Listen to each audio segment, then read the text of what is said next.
Jesse Hermogenes Andres ng Kagawaran ng Katarungan. Ito po isang pagkakataon para natin maiklaro ang mga balita ngayon. Sec Jesse, magandang umaga po, sir. Good morning, Sir Ted, at sa lahat ng ating tagapakinig. Opo, salamat sa panahon. Opo, salamat sa inyong panahon, Sec Jesse. Sige po. No problem. Opo, sir, ito po muna. Nag-announce po kayo na meron nga pong gagawing investigasyon dito po sa mga naging pahayag na ito ni VP Sara, particularly po yung threat, no? Paano po ang inyong magiging galaw ho dito para maintindihan po ng lahat dito po sa binabanggit din ng Presidente na itong bagay na ito hindi niya palalampasin? Paano po, Yusek? Opo.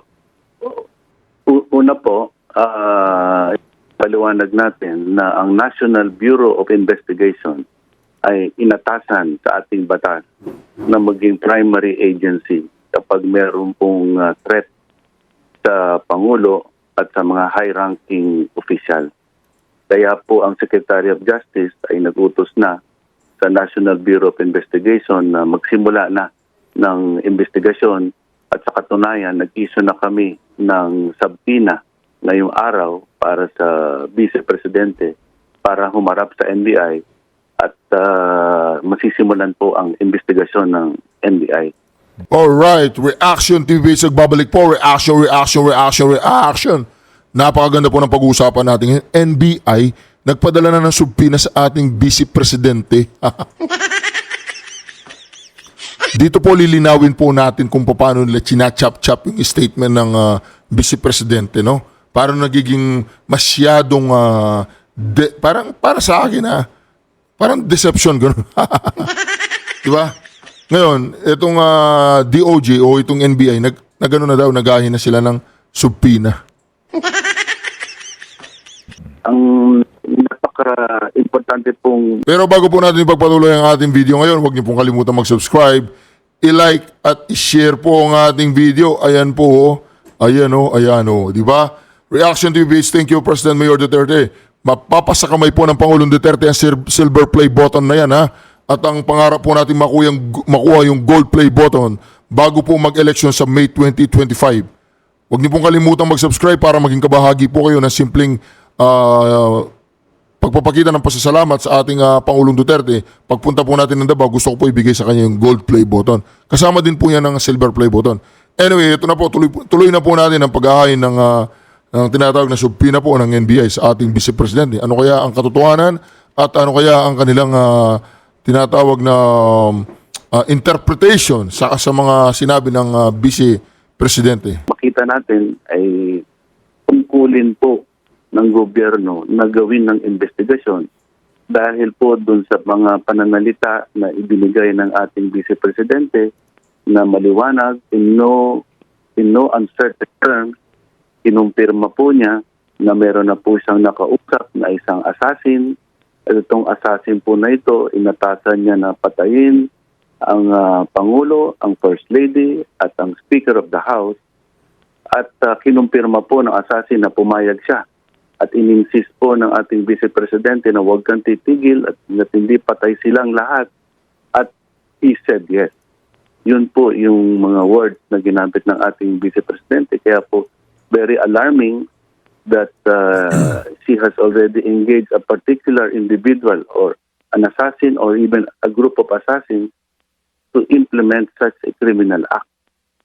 An investigation is very, very urgent and necessary in order to protect the president and because this involves a matter of national security. Opo. Yusek, meron ho bang sa ating pong mga aklat sa criminal law, meron bang, kasi sabi Undersecretary October 18, hindi po. Ang nangyari po doon sa pananalita ng ating bang sa ating pong mga aklat sa criminal law, meron bang, kasi sabi po ni Senator Bato kahapon sa aking interview sa kanya, meron bang tinaguri ang conditional threat? Ayun. Wala pong no such thing as a conditional threat. A threat is a threat And it depends on the context of which the threat is stated. Doon po sa konteksto na yun, maliwanag po. Sinabi niya, may nakausap na siya eh. Hindi naman po yung sasabihin mo na meron akong kakausapin. Hindi po. Ang nangyari po doon sa pananalita ng ating Vice Presidente, kinumpirma niya na natapos na ang pagkuha niya, pag-engage niya ng isang assassin. Assassin? May narinig po ba sinabi niyang assassin? Para i-execute ito. At how can you say a threat is conditional? Pag sinabi kong, pag hindi ko gusto ang mukha mo, papatayin kita. It's the same thing. Kung Hindi po ganon, sir, ang sinabi ni Vice Presidente. Hindi sinabi niya, hindi ayaw ko yung mukha mo, papatayin kita. Hindi po ganon. Huwag niyo pong palitan yung sinabi niya. Ang sinabi niya, hindi po yung mukha. Pinapalitan niyo eh. Ulitin po natin ha, pinapalitan eh. na natapos na ang pagkuha niya, pag-engage niya ng isang assassin. O assassin? May sinabing assassin si BP Sara? Para i-execute ito. At how can you say a threat is conditional? Pag sinabi kong, pag hindi ko gusto ang mukha mo, papatayin kita. Ganun ba yon? Ganun yung sinabi niya, pag may ayaw siya sa isang tao, mukha niya, ganun. Ikaw naman, sir. Sir Jesse Andres naman, hindi naman ganun ang sinabi. Ito po ang sinabi, sir, ha? Hindi po sinabi, pag ayaw ko yung mukha mo, papatayin kita. Hindi po ganoon. Si Sir Jesse Andres naman eh. Ako Andres din. Pero hindi naman ganyan ang style ko. O ito po, Sir Jesse Andres, pakinggan niyo si Madam BP Sara, ha? Para wala namang ganyanan. Ayaw ko yung mukha mo, papatayin kita. Hindi naman ganun. Hindi naman ganun ang konteksto na sinabi ni Madam Inday Sara naman, sir. O ito. I have to die first. They have to kill me first. Oh. They have to kill me first. Oh, yun. So now they can't kill me anymore. Unless they want to die. Oh. There was a question about Romanov, and I said, well, this is the first time that I've heard of that. But I've been warned by 2 persons already. 2. O di ba sinasabi na ni Madam Inday Sara noon na may threat sa kanyang buhay eh. Yan, hindi national threat. Sa inyo, national threat itong sinabi ni Madam Inday Sara? Di naman niya sinabing pag ayaw ko yung mukha mo, papatayin kita. Wala namang ganun. Ang sinabi ni Madam Inday Sara, kapag may nangyari sa kanya masama at siya ay napatay, yung 3, machuchugi rin ganun. Kasi wala naman daw nag-i-interest sa buhay niya, kundi si Martin Romualdez lang. Tsaka yung 2 magjowa. Magjowa ba yun o mag-asawa? Nagbubugbugan daw eh. Alright. Mapagyan natin. Be careful. I forget now what the words were said, but I will review my notes and I will tell you what that one person said and how he said to be careful, and that one other person, what that other person said. So, 3 na yon.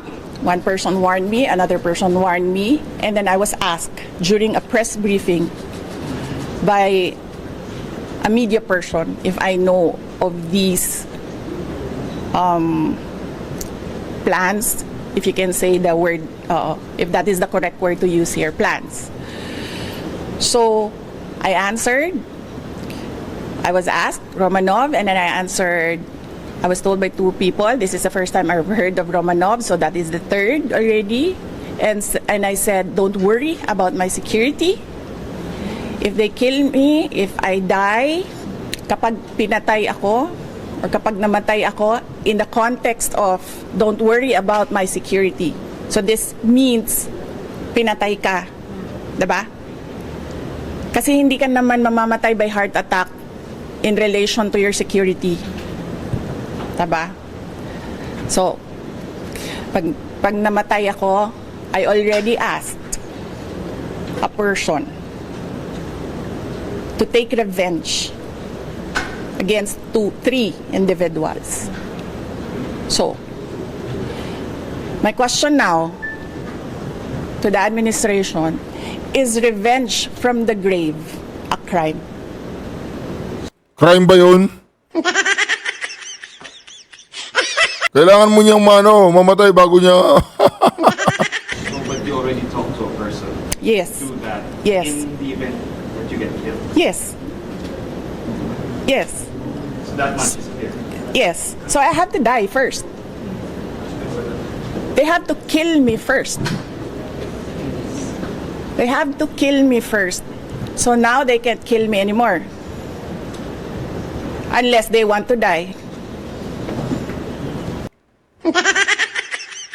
Oh, anong masasabi mo doon sa Undersecretary Jesse Andres? It's the same thing. Kung nagbigay ka ng threat, it is absolutely a threat.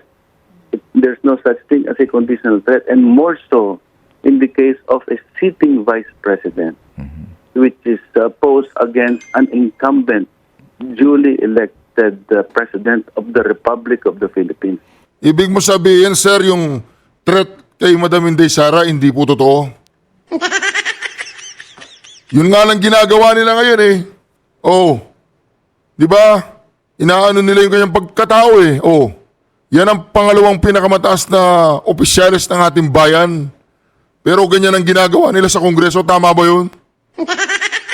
Tsaka merong intelligent yan, sir, ha? Pag naglabas siya ng intelligent report, magugulat kayo, sir. How Opo. can you even joke about such a matter? Opo. Hindi po joke yun. Pag may nangyari dyan, yung tatlo, bye-bye, gano'n. Ngayon, kung gusto nilang hindi mag-bye-bye, huwag nilang pakialaman to, gano'n. Gano'n ang sinabi niya eh. Kasi po, sabi doon ni... po sa konteksto na yun, hindi po kami naniniwala na conditional threat po yun. Opo, kasi... Threat, may I just go back? Go ahead, go ahead. October 18, there was also an incident where the Vice President gave a press conference, and he was denouncing the President as not capable of being a president, and she was angry because the President, in an anecdote, did not give yung relos niya. Meron pong bata na humingi ng relos ng Pangulo, at nung hindi po binigay ng Pangulo ang kanyang relos, nagagalit po si Vice Presidente at sinabi niya, gusto ko sanang pugutin ang ulo niya. That can be interpreted in a hyperbole. But now, given the context of the new Ay, hindi po hyperbolic yun. Ba't hindi nyo pa sinuli noon? Dapat inuli nyo na noon. Diba? Tsaka nagtataka ako, lahat sila, hindi naman ako, wala naman gender, andito gender, no? Lahat sila lalaki, ang dami nilang lalaki. Isang babae, hindi nila kayang patumbayin. Mantagin mo lahat po nung nasa Quadcom, ang dami nila, puro mga lalaki. O almost lalaki sila. Isang babae lang ang kalaban, hindi pa kayang patumbayin. Ano kaya meron dito sa madam na to, no? Bakit napakalupit niya? pronouncement, nagalit na galit siya, pinagmumura niya in a public forum ang Pangulo, ang First Lady at Speaker Martin Romualdez. Iba na pong konteksto to. Mukhang she is already, if I may use the word, departing from legal and judicial processes and putting the law into her own hands. Extrajudicial killing po, exact.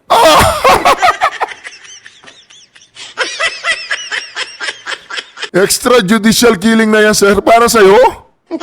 Meron na ba nangyaring pagpatay? Wala pa naman eh. Grabe ka naman, sir. Extrajudicial killing na yan. Wala pa naman nangyayaring pagpatay. Kasi killing, ibig sabihin, may nangyari ng pagpatay. Grabe ka naman, sir. So, ang pangyayari yun eh. Kung may namatay at you will do revenge by killing other persons. O, edi pag namatay siya at may namatay, edi paukay mo, ikulong mo. Wala pa naman nangyayari, sir. Pag may nangyari na, doon na tayo magkausap. So, judicial killing po yan. Revenge po yan. Dapat po, pumailalim tayo sa batas, sa mga proseso. Kasi Sir, wala pa nangyayaring EJK dito ha. Para sa iyo, EJK na to? Ano ba yan? Anong tawag dyan? Preparation for EJK, ganon? Meron ganon, sir? so, gobyerno tayo ng sibilisadong tao. Opo. Kaya, Sibilisado? Ulitin natin yun ha. Taring yun eh. Kung may namatay at you Oo. will do revenge by Oo. killing other persons, extrajudicial killing po yan. Galing! Extrajudicial killing na kagad, wala pa man nangyayari. Sir naman, yung mga taong bayan, hindi naman mga bobo yan. Grabe, Revenge po yan. Dapat to pumailalim tayo sa batas, sa mga proseso. Kasi gobyerno tayo ng sibilisadong tao. Oh, opo, kaya nga po. sibilisado nagdodroga. Sibilisado nagkokok sila. Super sibilisado naman, ba't kayong nasa DOJ, NBI, hindi nyo siya pa-political test? Oh, i-urge nyo siya para ang taong bayan manahimik na. Para masupal pala ang mga Duterte, di ba? Para mapahiya ang mga Duterte. Para mapahiya ang mga tagasunod ng mga Duterte. Para mapahiya lahat ng mga umuusig kay Marcos Jr. Ipa-political test nyo siya. Isang, yung tinatawag nating third party. Oh, para mapahiya lahat. Mapahiya kami. Mapahiya yung mga mga pumupuna sa mga Marcoses. Oh, mapahiya ang mga Duterte. Ipa-political test mo, sir, di ba? You want to, yung pagsunod sa batas? Maging magandang ehemplo? Paano magiging magandang ehemplo ang isang tao kung akusado siya sa pang-abuso ng pinagbabawal na gamot? O ba't hindi nila nagawa yun? Ikaw ba, sir, kung alam mo bang lulong sa pinagbabawal na gamot, ang amo mo hindi ka aalis? Maya-maya hindi mo alam kung anong tatakbo sa isip niya, di ba? Aalis ka, magre-resign ka, di ba? O, ba't hindi nyo siguraduhin siya walang diferensya sa pag-iisip? Ipa-check nyo yung kanyang ang kanyang polykel, Hindi ba national threat yan? Hindi ba national security threat? Na ang iyong leader hindi mo alam kung laging bangag o hindi? Yun ang national security threat. Diba? Para mamanahimik at mapahiya ang taong bayan, lahat ng mga nagsasabi na bangag yan, ipa-political test nyo, di napahiya lahat ng Duterte. Lahat ng mga tagasunod ng Duterte, di napahiya. Di ba? Ngayon, hindi ba, tanong lang to, sir, hindi ba national security threat na ang leader mo hindi mo alam kung nasa ustong katinuan pa o hindi na? Tanong lang yan, sir. Ngayon, kung kayo nakakatulog kayo ng maimbing, yung leader ninyo, hindi nyo alam kung anong oras siya bangag, kung anong oras siya nakabatak, kung nagsasalita ba siya nasa sarili niyang sa tamang katinuan. Hindi ba national security threat yun, sir? Salamat na lang, wala tayong mga tinatawag na nuclear bomb dito. Yung mga salamat na lang, walang mga ganon, di ba? Kung merong ganon, pag napindot yung button, boom. Di ba? Speaking of national security threat, unahin natin yung pinakamataas na leader natin. Siguraduhin natin ang kanyang pag-iisip ay nasa ustong pag-iisip. Siguraduhin natin na hindi siya gumagamit ng ipinagbabawal na gamot. Siguraduhin natin na malusog siya. Siguraduhin natin na protektado siya. Ngayon, paano natin masisigurang kaligtasan ng buong bayan kung mayroong malaking katanungan sa bawat isa sa atin? Ito bang ating pinuno ay nagdudroga?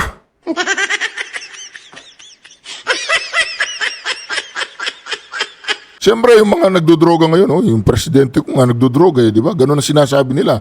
Kasi akala nila nagdudroga siya. Pero hindi pa natin sigurado, di ba? So, pa-political test natin. na gusto kong isingit nga, yung sabi ni Senator Bato, may kondisyon naman kapag siya pinapatay. Yun po sabi. Hindi po maaari yun dahil yung manakot po ng isang tao, unang-una labag sa batas na yun. Opo. At ang what exacerbates the situation is that he is the second highest ranking public official. He is being emulated by people. And if you throw that kind of language and threats openly, Opo. you have to be accountable for your words. Opo. Yusek Jesse, ito ho, no, theoretical lang, kung humingi ba ho ng paumanhin dito ang Vice President? Hindi, walang hingi ng paumanin. Ikaw naman, idol. Ikaw naman, idol. Wala. Diretso na yan. Diretso na yan. Wala nang hingi ng paumanin yan. O, pakinggan natin si Madam Inday Sara. Oh. So, pag namatay ako, I already asked a person to take revenge against 3 individuals. So, my question now to the administration, is revenge from the grave a crime? So, but you already talked to a person. Yes. Do that. Yes. In the event that you get killed. Yes. Yes. So that much is clear. Yes. So I have to die first. They have to kill me first. They have to kill me first. So now they can't kill me anymore. Unless they want to die. Hindi ko alam kung sinasabi niya si Jesus Christ bang kinausap niya. Sinabi niya ba na, Lord, pag inano nila ako, yung oras nila, ibigay mo rin. Ganon. Hindi natin alam kung sinong kinausap niya eh. Di ba, naisip ko lang nung isang araw may napanood ako, di ba, yung boss daw niya si Jesus Christ. Hindi natin alam, di ba? Malay natin kung kinausap niya yung lola niya, mumultuin niya yung 3. Malay natin kinausap niya yung palang tatay, yung mga magulang ni Pangulong Duterte. Kinausap niya doon sa puntod. Lola, lolo, yung 3 pag pinano ako, lagi yung sila mumultuin hanggang sila, magurguro, ganun. Hindi natin alam kung tao ba ang kinausap niya, kung buhay ba yung kinausap niya, kung patay ba yung kinausap niya. Hindi natin alam kung sinong kinausap niya eh. Kasi si Madam Inday Sara, one step ahead yan eh. Ngayon, pag sinabi niya na ang kinausap ko, yung tatay ng tatay ko, yung lolo ko, yung dating gobernador, may magagawa tayo nun? Wala. Hanapin niya yung lolo niya. Hanapin, yung NBI, hanapin nila yung lolo niya, nakabaon, hanapin nila yung kaluluwa ng lolo niya, ganun. Matatalino kasi itong mga Duterte. Hindi natin alam kung sinong kinakausap niya. Di ba? Minsan ako, kinakausap ko yung kinakausap ko yung malalayong lugar, yung yung kinakausap ko yung, alam niyo na Di ba? Malay mo kung kanina siya nagsusumbong. Di ba? Ginugurgur niyo siya, humingi na siya ng tulong kay Taguro, ganyan, kinausap niya si Taguro. Di ba? Sino ba yung mga idol niyan? Yung Power Ranger, di ba? Malay mo, kinausap niyo yung Power Ranger, Di ba? Pero ako, palagay ko, ang kinausap nito, yung mga magulang ni Pangulong Duterte, kinausap niya. Lolo, lola, kapag kayo nang bahala sa kanya. Di ba? Sige, kami nang bahala sa kanya,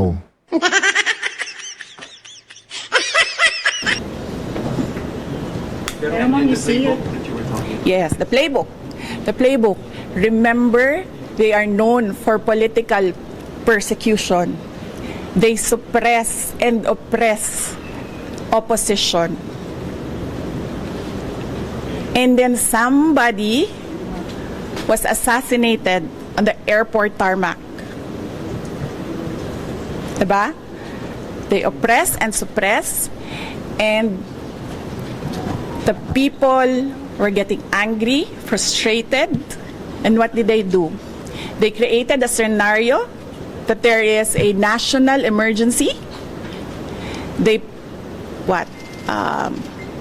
set bombs to create a scenario that there is a national emergency. And then they assassinated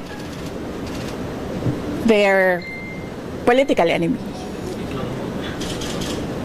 So that's the playbook. We already saw that in history. So that is my proof. pero Vice, Yes. based Ang hindi lang po nagawa ni Benigno Aquino Jr.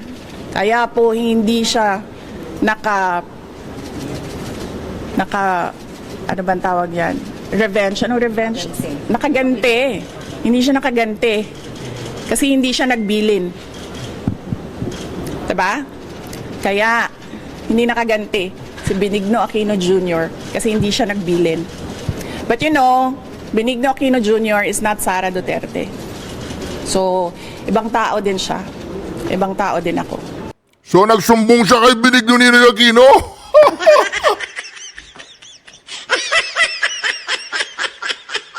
Undersecretary Jesse Andres, nagsumbong siya kay Benigno Aquino Jr.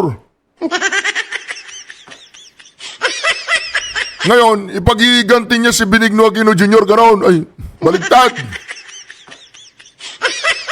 Silang dalawa ni Noynoy. Oh, malay nyo. Diba? Tuloy natin to. At sabihin na hindi naman talaga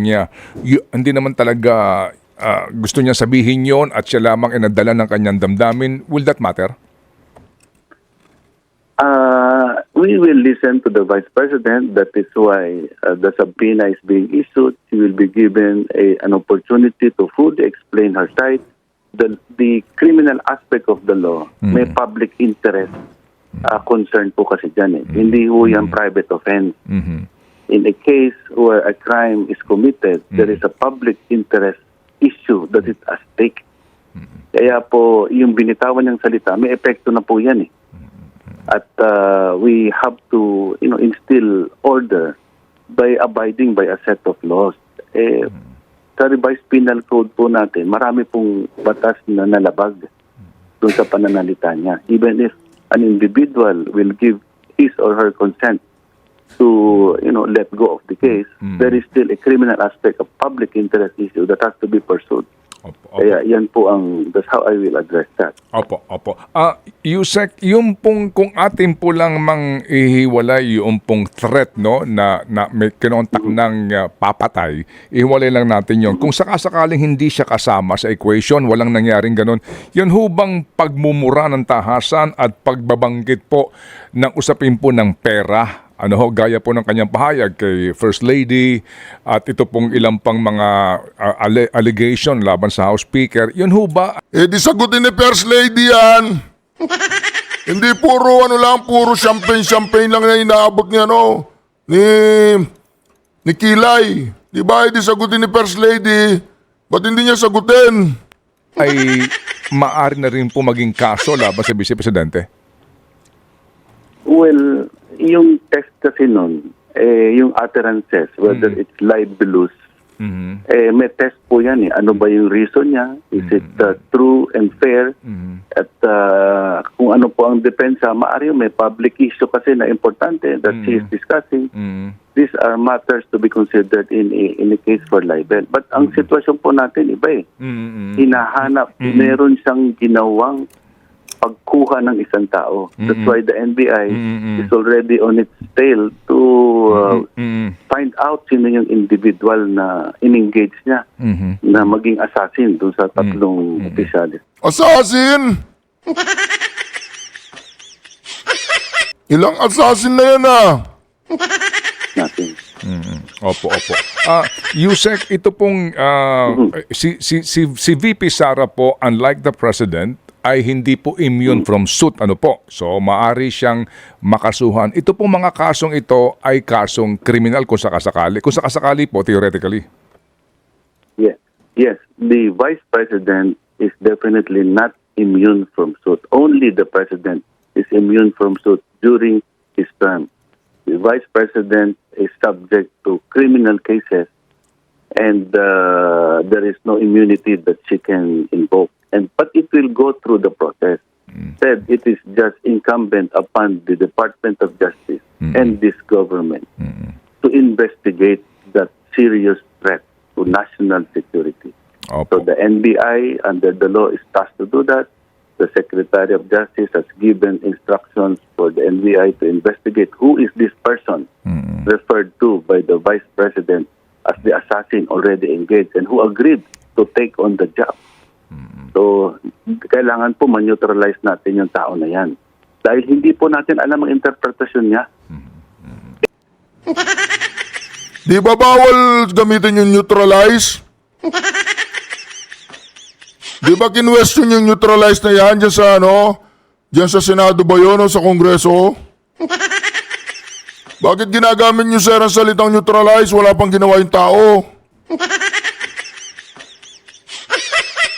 Kung ang ibang intindi niya doon sa utos ng Vice Presidente at gawin niya po ang masamang balak na yan. Nasaktan ang Vice Presidente in a different manner, naapi ang Vice Presidente in a different manner, nagsimpatiya siya, hindi niya naintindihan na hindi pa pala dapat gawin yun. A threat is a threat. It cannot be taken lightly. Opo, kasi Parang napanood ko yun sa TikTok ah.